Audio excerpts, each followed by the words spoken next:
गोविंद का जो ये झूलन उत्सव है, ये हम सबको उत्साह प्रदान करता है। ये मौसम सावन का है और इसमें ह्यूमिडिटी बहुत ज्यादा हो जाती है, तो ठाकुर जी को, राधा कृष्ण को झूले पे आरूढ़ करके रस्सी से धीरे धीरे हल्की हल्की जब झुलाते हैं, तो जो हवा भगवान को लगती है वो भगवान को बड़ा आनंद देती है। उस आनंद से ठाकुर जी कृपा बरसाते अपने झूला दिलाने वाले।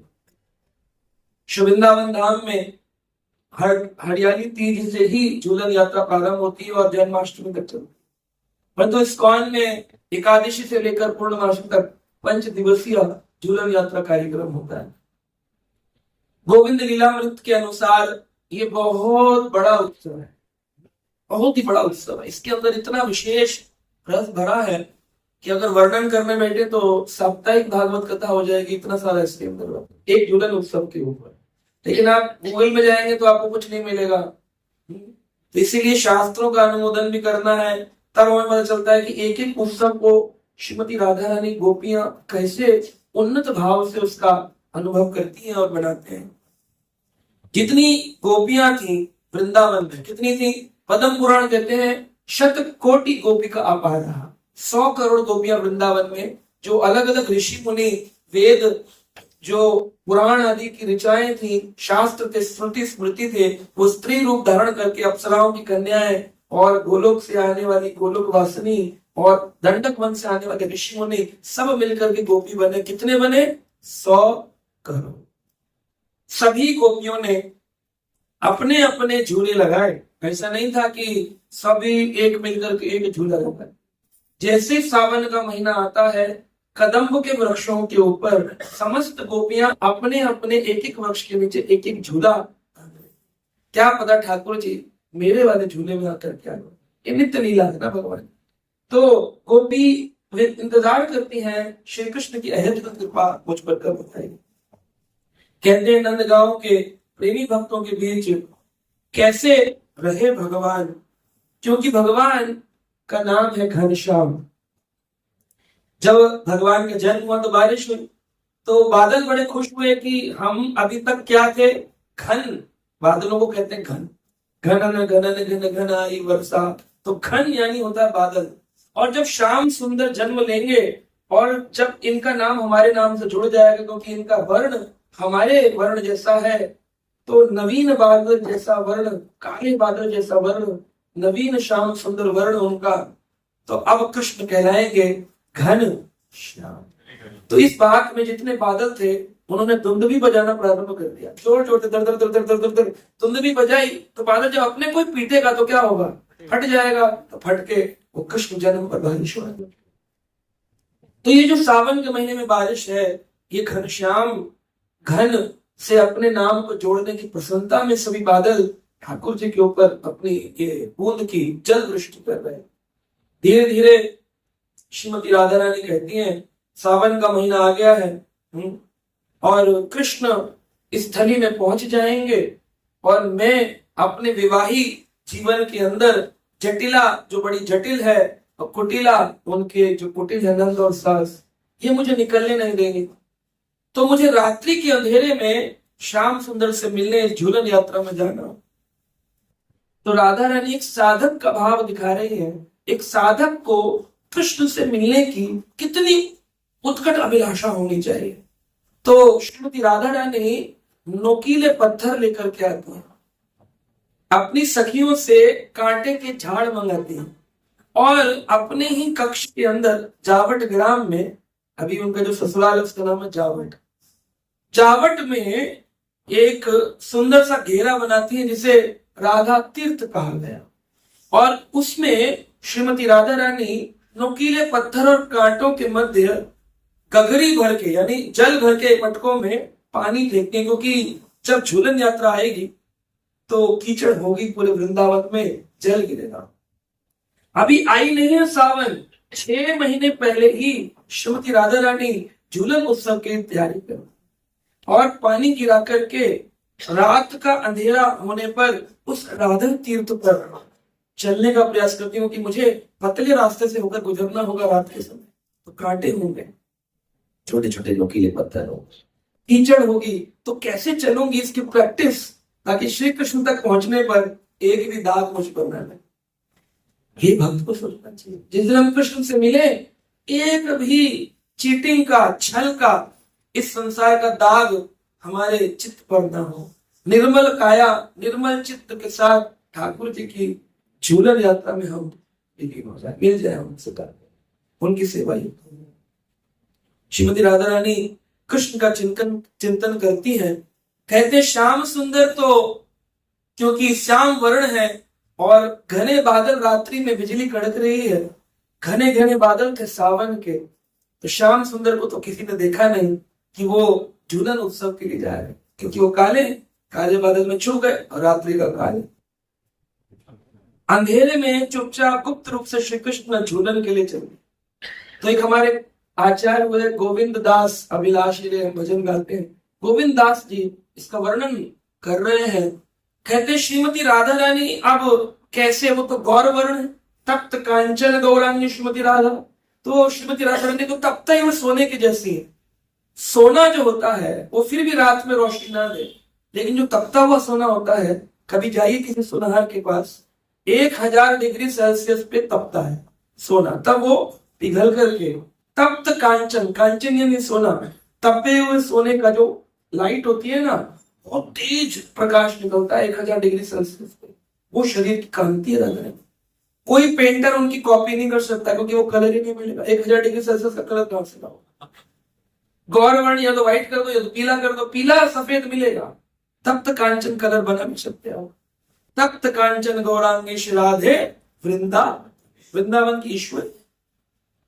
जल्दी श्रीमती राधा रानी अब विचार कर रही हैं, श्री कृष्ण तक पहुंच गए होंगे, सावन प्रारंभ हो गया, झूलन लग गए होंगे, मैं कैसे जाऊं? तो उन्होंने रात्रि में जब सास और नंद सो गई हैं, उसके बाद श्रीमती राधा रानी ने श्री कृष्ण से मिलन के भाव से, एक भक्त भगवान से मिलन के भाव पे जा, इसमें रंच मात्र भी काम वासना नहीं है, इसमें कोई संसारी प्रेमियों का मिलन नहीं है, इसमें दिव्य श्रीमती राधा रानी का दिव्य मिलन अपने श्री ईश्वर कृष्ण से हो रहा है, एक भक्त का मिलन भगवान से। रात में निकलती है अपने पिछले घर के गेट से, द्वार से, तो रंग तो गोरा है, चारों तरफ प्रकाश हो जाएगा, लोग कहेंगे लगता है बिजली गिर गई है, ऐसा तेज होगा, कोई देख लेगा तो क्या होगा। तो श्री कृष्ण का चिंतन करते करते करते करते श्रीमती राधा रानी का स्वरूप कैसा हो गया, श्याममय कृष्णमयी। अब वो भी रात्रि के अंधकार में धीरे धीरे निकलना शुरू। ये भक्त की साधना है। कैसे कृष्ण प्राप्ति की जाए? तो सुबह उठ के मंगल आरती करना, जप करना, भागवत स्वाध्याय करना, भागवत श्रवण करना, क्योंकि एक समय विनम्र बनना, तृणादपि शुनिचेना, बोलते तो रोग है, सबसे मुश्किल श्लोक है, तृणादपि शुनिचेना तरोरपि शेषतः अमानिना मान देना कीर्तनम सदा। सदा हरि का भजन कौन कर सकता है जिसमें ये 3 गुण उपलब्ध हो? वह अपने को तृण से भी अधिक नीचा माने, तृण जैसा नहीं, तृण से अपि, तृण से अधिक। तृण कैसा होता है? डायबिटीज हो जाए, पार्क में टहलने जाओ तो घास पर चलो तो घास के तिनके दब जाते हैं, कभी चुभते नहीं है, कोमल कोमल घास पे लोग नंगे पांव चलते। तो कोई भी व्यक्ति आपके साथ कैसा भी कर दे, आपको प्रतिकार नहीं करता। लेकिन आज का जमाना कैसा है? लोग प्रतिकार करते हैं, यूट्यूब पर आ जाएंगे, झगड़े हो जाएंगे, ब्यूरो आ जाएगा, सब कुछ हो जाएगा, लेकिन यह नहीं समझेंगे आप इस संसार की गद्दी प्राप्त कर सकते हो, ठाकुर जी के हृदय की गद्दी कैसे प्राप्त करो? उसके लिए तो प्रतिकार न कुर्वन्ति, भागवत में कहा गया, प्रतिकार नहीं करना। जो भी परिस्थिति आए उसको श्री कृष्ण की कृपा मानते हुए स्वीकार कर। अनेक जगहों पर कहा गया, तत्ते अनुकंपाम सुमिक्षमाणों में ब्रह्मा जी स्तुति गान में कहते हैं, आजीवन काल जो कष्टों को सहन करते हुए ठाकुर जी का भजन करता है, अवश्य ही ठाकुर जी के धाम का उत्तराधिकारी बन जाता है। जैसे पिता की प्रॉपर्टी बिना किसी पेपर वर्क के प्राप्त होती है, ऐसे श्री कृष्ण का धाम बिना किसी पेपर वर्क के प्राप्त। केवल क्या करना है? ब्रह्मा जी बोले ठाकुर जी की कृपा मांगते हुए कष्टों को सहन करना है और भजन युक्त है। और भगवान ही कहे 10वें स्कंद 88 अध्याय में ये तो क्या होता है, यस अहम अनुग्रह, यह मेरी कृपा होती है, अनुग्रहता होती है, तुम्हारे जीवन में कष्ट आता है।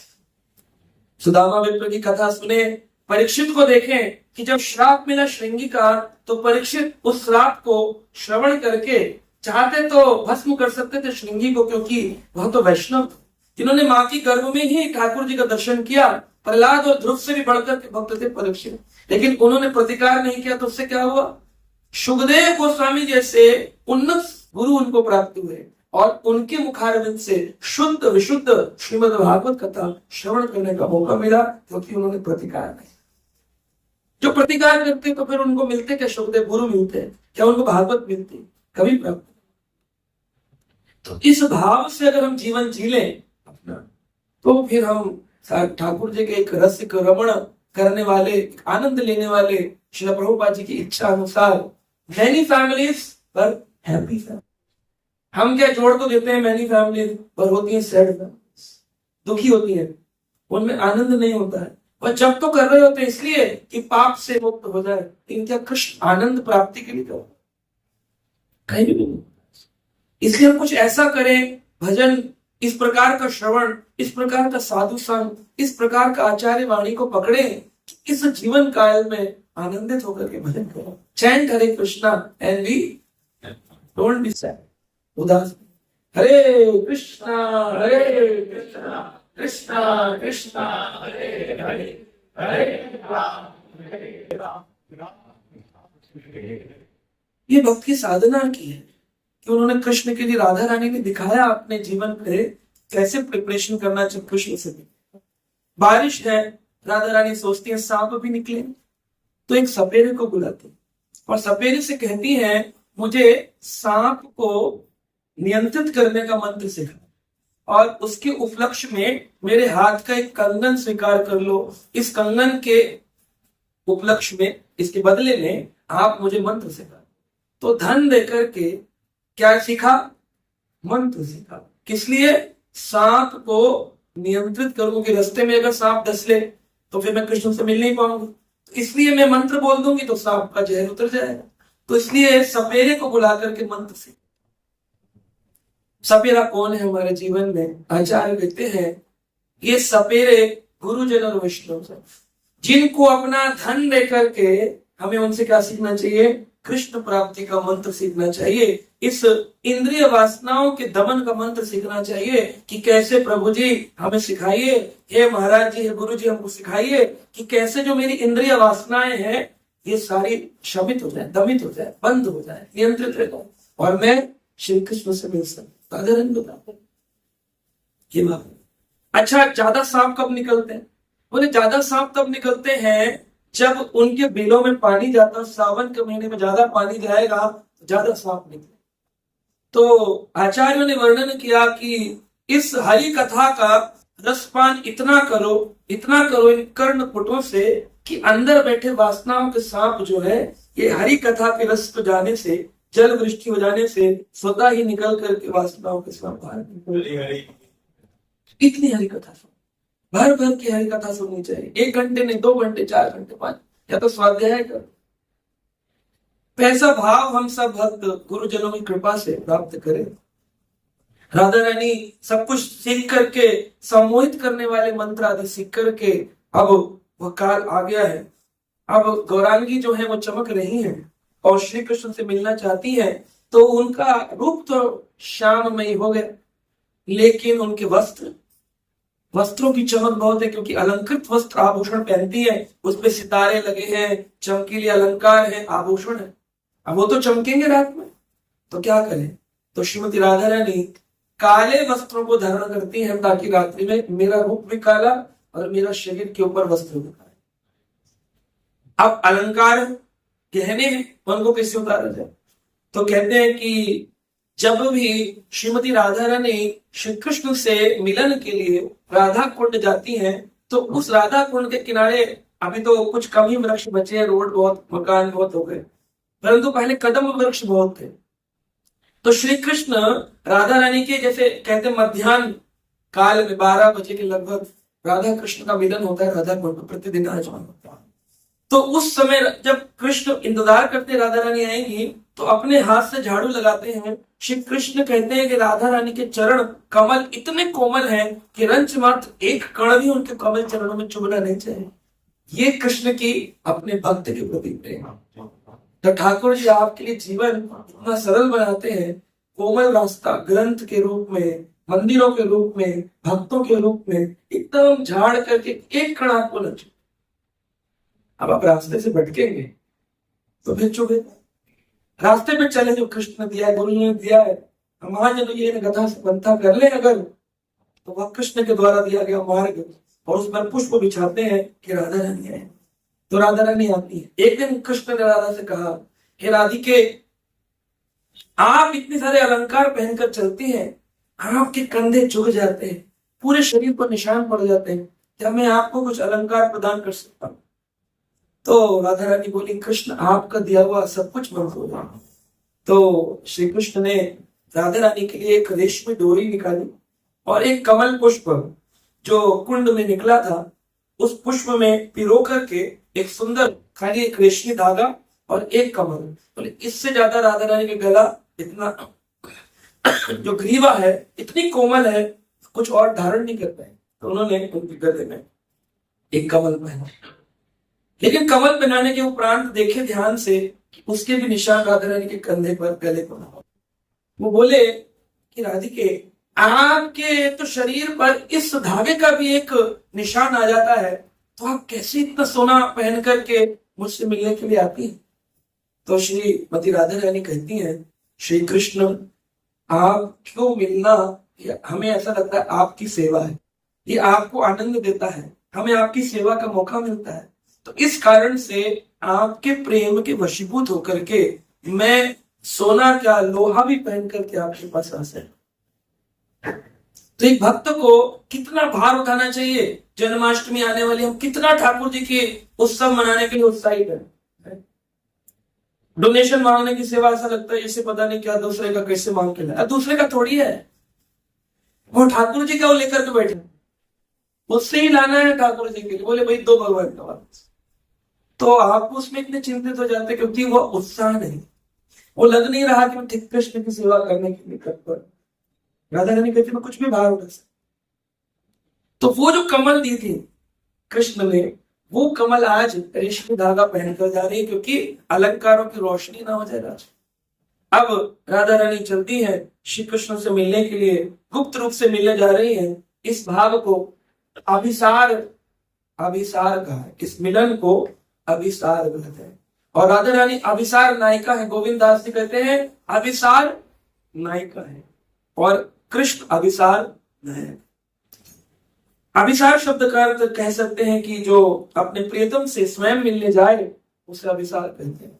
अगर आप कृष्ण को अपना प्रियतम माने तो प्रतिदिन आपका मंगल आरती आना अभिसार होता है, क्योंकि आप कृष्ण आपको अपना प्रियतम मान के उनसे मिलने आए। कृष्ण इतना प्रेम करते राधा रानी से और इतनी सेवा युक्त रहते हैं। राधा रानी अब कृष्ण से मिलने के लिए चलती है और उन्होंने देखिए जो रास होता है, जो मिलन होता है, झूलन यात्रा में वेणु बजती है, वो जितनी गोपियां तान मिलाएं, जितना कुछ भी करे, मेन म्यूजिक जो रास लीला का है वो किससे उत्पन्न होता है? कृष्ण की वेणु से और राधा रानी के नूपुर से। ये दो वस्तु जब मिलती है ट्यूनिंग, तो सबसे सुंदर राग उत्पन्न होता है। तो राधा रानी ने कहा कि अगर मेरी नूपुर बजी तो गोपियों को पता चल जाएगा, सखियों को, कि मैं कृष्ण से मिलने जा रही हूं। तो उन्होंने अपने पैरों की नूपुर पर कपड़े बांधे कि इसकी झनकार भी हल्की ना हो।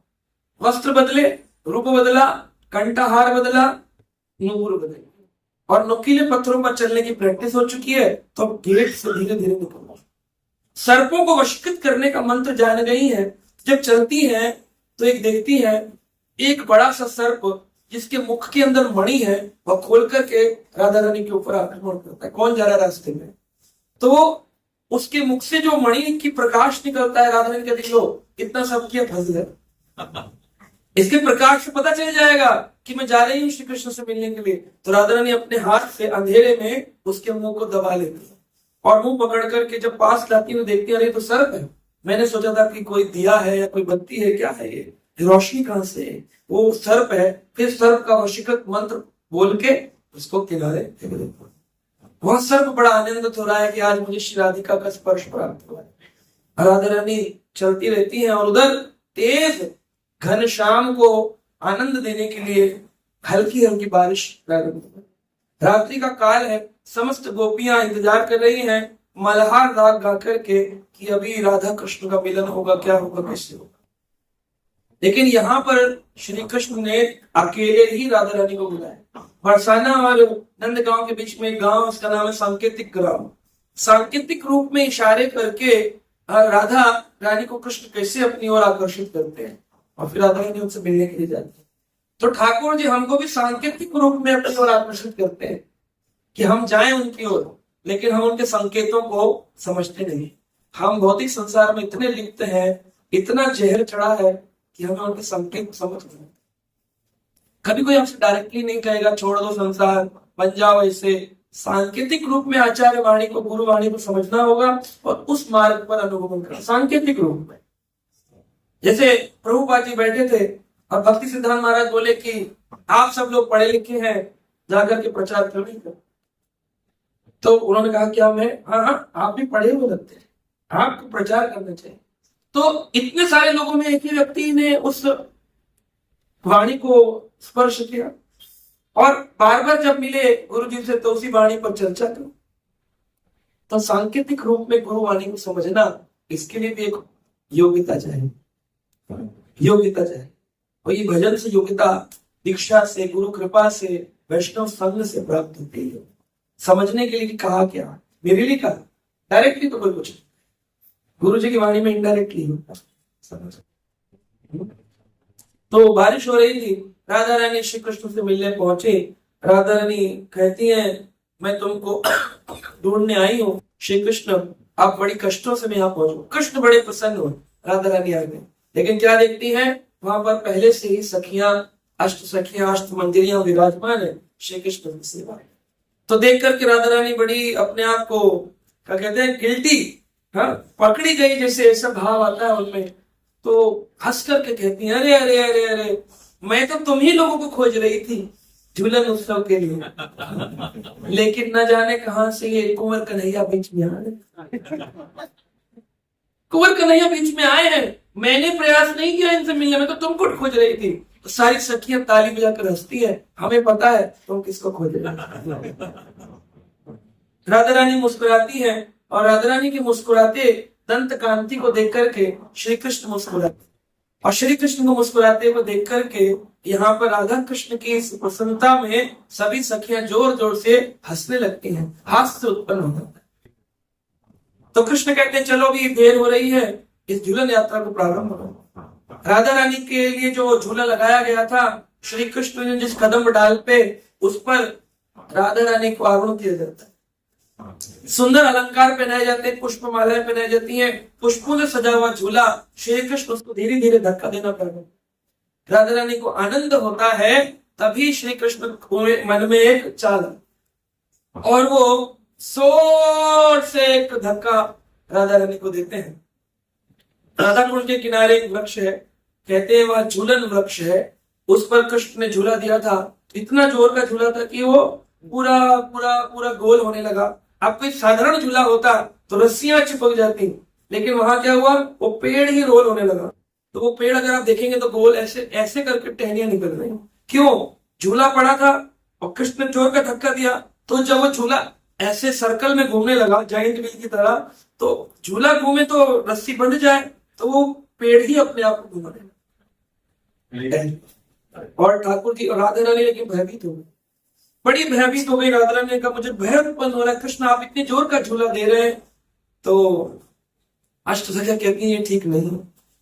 तो जो अष्ट गोपियां हैं वो मृदंग तानपुरा लेकर के मल्हार राग गाने लगती, और अष्ट मंजरियां हैं, रूप मंजरी, रति मंजरी, गुण मंजरी, सारी मंजरियां राधा कृष्ण के कहती है ठाकुर जी आप भी बैठ जाओ, आपको झूला देना नहीं आता है, हम देंगे झूला कैसे धक्का दिया। तो राधा कृष्ण बैठ गए। कृष्ण कहते यही तो मैं चाहता था, इतना सब जो किया राधा रानी का संग पाने को इतनी जोर का धक्का दिया तो मंजरियां मना करती थी हमारी राधिका रानी जो है वो थोड़ा भयभीत हो रही है, आप बैठ जाइए हम देते हैं। राधा कृष्ण आरूढ़ हो गए अब जब झूला प्रारंभ हुआ तो इनकी माला में अटक गई। जब माला में अटक गई तो मंजरी कहती है कि अगर माला निकालने लगे तो राधा कृष्ण का युगल मिलन उस रस में भंग हो जाए। तो भक्त की सेवा क्या है? राधा कृष्ण कैसे संतुष्ट हो, ये एक भक्त की कामना है। हनुमान जी ने प्रयास किया, मेहनत करी कि राम सीता का मिलन कैसे। हम लोग सोचते हैं कृष्ण हमें मिल जाए, हम मंजरी बन जाए, हम भोग करें कृष्ण का। राधा कृष्ण का भोग आपस में कैसे हो, इसलिए जो मंजरियां हैं जिनमें स्वसुख की कामना नहीं है वही भगवान की सेवा में जाती है। वो मंजरियां कहती हैं इत्र लगाओ। ठाकुर जी राधा रानी दौड़कर आए, शरीर से वैसे तो कोई गंध आती नहीं है, लेकिन फिर भी कुछ इत्र लगाना चाहिए, इत्र लगाया जाता है दोनों के शरीर में। राधा रानी के केश जो है वो कृष्ण को देखने के लिए उत्साहित है। वह आई है तो उनका केश न्यास जो है वो टेढ़ा मेढ़ा हो गया, तो उसको मंजरियां, झूला चल रहा है और लटक लटक करके उसको ठीक कर रही। जैसे झूला नीचे आता है ठीक कर दो, तुरंत ठीक कर दो, माला को खोल देती है। किसी भी कारण से झूलन यात्रा रुक न जाए, इत्र डालती है, केश न्यास ठीक करती है, राधा कृष्ण की वनमालाओं को अलग अलग करती है और एक छोटे वस्त्र से पसीना पोंछती। राधा कृष्ण को पसीना आ रहा है तो साइड से मंजरियां पसीना पोंछती। वेणी से जो पुष्प गिर रहे हैं उनसे ऐसे करके राधा की वेणी से, राधा रानी की वेणी से कुछ पुष्प भूमि पर गिर जाते हैं। उन पुष्पों को उठा रही हैं और पुनः झूले पर डाल रही हैं। किसी भी, क्योंकि सच्चिदानंद है, कोई भी पुष्प भगवान की लीला से अनिपित न है, वापिस उसको पुष्प पर डालते हैं। चमन कर रही है, पंखा कर रही है, चमन सेवा, व्यंजनम सेवा चल रही है ताकि एक मंद मंद हवा पसीने आने दे उनको आनंद। मोर पंख हिल रहे हैं और सखियां तानपुरा मृदंगा मल्हार राग गान गा रही है। इस प्रकार अष्ट मंजरियां पूरी सेवा करती हैं। राधा कृष्ण का हिंडोला उत्सव, झूला उत्सव रुक न जाए। ही भक्तों का प्रयास होना चाहिए कि सदा राधा कृष्ण झूले पे झूले रहे, उसमें हम कैसे उनकी अत्यधिक सेवा करें। यहाँ तो लोग खुद ही माताएं बैठ जाती झूले पे, करिए झूला पड़ा झूला पड़ा। अरे तुम्हारे लिए नहीं पड़ा, राधा कृष्ण, क्योंकि हमें भोग की कामना, इसलिए माता प्रभु खुद ही चढ़ चढ़ के बैठ जाए।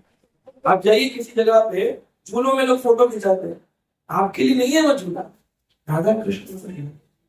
तो आपको कहीं झूला दिखे तो तुरंत मन में भाव आना चाहिए राधा कृष्ण मेरे लिए। आप भोग रहे हैं इसका मतलब आप स्वामित्व का भाव रखते हैं, आप भगवान नहीं होता है, क्योंकि झूला तो भगवान आपके लिए तो संसार की माया का झूला इधर से उधर पटकती रहती है, ये झूला। तो राधा रस सुधा निधि में एक सुंदर सा वाक्य आया है, कहते हैं भावुस्त्वेन भजताम रस कामधेनुं तम राधिका चरणरेणुं अहं स्मरामि। तो श्री प्रबोधन सरस्वती पाद राधा रस सुधा निधि में इस वाक्य को वर्णन करते हुए कहते हैं भावुस्त्वेन, उत्सव में क्या होना चाहिए? भावुस्त्वेन, उत्सव में मुख्य है भावुस्त्वेन भजताम रस कामधेनु। कामधेनु होती है इच्छा पूरी करने वाली गाय, कामधेनु गाय। हमारी क्या इच्छा होनी चाहिए? रस कामधेनु। हे राधा कृष्ण की जो उत्सव है वह कामधेनु है, जो हमको क्या दे दे? भक्ति का रस। भक्ति में थोड़ा नेक्टर डाल, थोड़ा सा अमृत घूम गया है, बड़ी सुखीपन की भक्ति चल रही है, बड़ी ऊपरी ऊपरी भक्ति चल रही है, हमसे हो नहीं रही है। इस उत्सव में हे कृष्ण, हे राधा रानी, भाव उत्तवेन भजताम, मैं भज रहा हूँ रस कामधेनु, एक कामधेनु रस प्रदान कर दीजिए। तम राधिकाम चरण रेणु अहम स्मरामि, इसलिए मैं राधा रानी आपके चरण रज को स्मरण करता हूं। तो भक्त लोग अगर इसी भाव से उत्सव मनाएंगे तो अच्छा रहेगा। तो हमारे बीच में प्रभु प्रभु जी एक दिन मुझे जन्माष्टमी में मिले, प्रभु जी कहते हैं आओ बैठो थोड़ी हरी चर्चा करो। याद है तो पुरानी बात, तो मैंने बोला अभिषेक का कार्य हो रहा है। प्रभु जी बोले अभिषेक तो हमेशा होता रहेगा। राधा कृष्ण का मुख्य रूप से श्रवण और अध्ययन स्वाध्याय में ज्यादा आनंद है। तो तब से प्रभु जी मैं ज्यादातर समय उसी को लगाता हूं। तो ऐसे भक्तों का संग करने से रंच मात्र हमारे अंदर उत्साह की प्राप्ति होगा। तो कौन आपको कब शिक्षा देगा और अच्छी बातों को स्वीकार करना चाहिए। तो मैं प्रभु जी का धन्यवाद देता हूं। उन्होंने कुछ रस मुझे दिया, अपने जितना तो नहीं दिया, थोड़ा तो मुझे प्राप्त हुआ। और हमारे गुरु महाराज की कृपा से जो मैं समझ पाया हूँ इस भाव को, आचार्यों की कृपा से, गोविंद लाल जी, गुरु को गोस्वामी और श्रील प्रभुपाद, मैंने जुलम उत्तम को विस्तार में तो नहीं संक्षिप्त में वर्णन किया है। आपको अच्छा लगे तो इस भाव से आप ये